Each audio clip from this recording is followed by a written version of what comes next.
Isang magandang hardin. Tingnan mo ang lupa. Lahat ay napakaganda.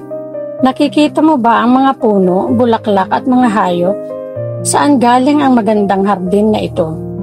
Alam mo, ginawa ito ng Diyos. Una, naglatag ang Diyos ng berdeng damo sa lupa. Pagkatapos, ginawa niya ang sari-saring halaman, pananim at punong kahoy. Kaya gumanda ng gumanda ang lupa. At ang ilan sa mga ito ay nagbibigay sa atin ng pagkain na masarap ang lasa. Pagkatapos ay ginawa ng Diyos ang mga isda para lumangoy sa tubig at ang mga ibon para lumipad sa himpapawid. Gumawa siya ng malalaki at maliliit na hayop. Ano ang mga hayop ang mayroon sa lugar ninyo? Sa wakas ay ginawa ng Diyos ang isang lugar na tinatawag na Hardin ng Eden. Pambihirang lugar iyon, lahat doon ay maganda. At gusto ng Diyos na ang buong lupa ay maging gaya ng magandang hardin na ito.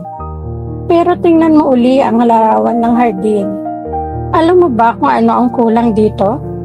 Maki-comment naman sa ibaba kung ano ang sa tingin nyo ang kulang dito. Para nang sa ganon ay mabasa ko naman at masagot ang mga komento ninyo.